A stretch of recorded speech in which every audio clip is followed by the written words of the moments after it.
বন্ধ হলে অবশ্যই ভালো থাকবে। আপনি চাঁদাবাজি ফেস করছেন? এখনো পর্যন্ত করি নাই। কাউকে চেনেন যে করেছে? না। তাহলে আমি যাকে জিজ্ঞেস করছি সেই বলছে কখনোই চাঁদাবাজি ফেস করেনি, অন্য কেউ করেন, তাহলে এটা কেন এলাকার সমস্যা? হয়তো অন ক্যামেরায় বলতে পারতেছি না, তো যাই হোক এখন যেটা আপনার ক্যামেরার সামনে বলতে পারতেছি না। তাহলে আমার এই এলাকার মানুষ সবাই চাঁদাবাজিতে সমস্যা ফেস করছে, অদৃষ্ট, কিন্তু কেউ ক্যামেরার সামনে সাহস করে বলতে পারছে না, তাই তো? এরকমই ঠিক আছে, দোয়া করবেন যদি সংসদে বসি তাহলে চাঁদাবাজ ব্যালটে জবাব দিবেন, ঠিক আছে? চাঁদাবাজদের জমকে ঢাকা আকাশের সব নারীরা কোথায় যায়? এই মোচা কানারকুলি মার্কেটে আসে, সবাইকে বলবেন একমাত্র নারী প্রার্থী মেঘনা আলমকে ভোট দিবেন। এইবার আমরা পরিবর্তন চাই। আমরা তো এক জিনিস অনেক বছর দেখলাম, এবার একজন নারীকে এখানে সন্তানকে সুযোগ দেন কেউ নাই এখন নাই বর্তমানে। দেখেন, আমি আপনাদের আসলে জন্ম থেকে বড় হয়েছি, একটা শিক্ষিত ভালো মানুষকে এবার ভোট দেন, নতুন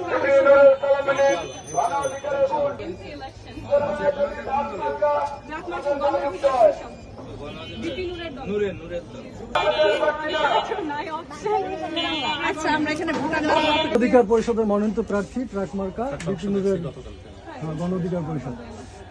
ঠিক আছে, আপনার এখানে তো অনেক স্টুডেন্ট আসেন,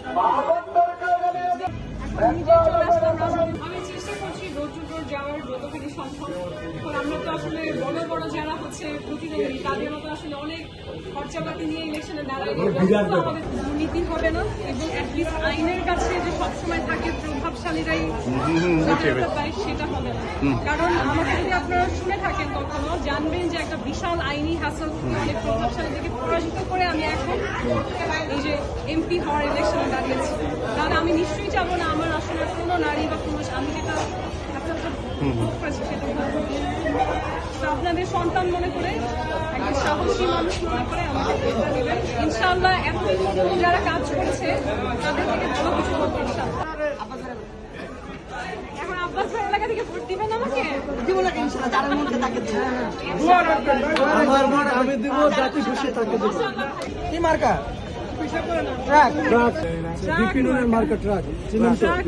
মেঘনা আলমের সংসদে বসে কিছু একটা বিহেভ করতে পারবো যে নেক্সট ইয়ার বেশি নারী প্রার্থী পাবো আমরা ইনশাআল্লাহ। আর ভিকিয়ানদের সবার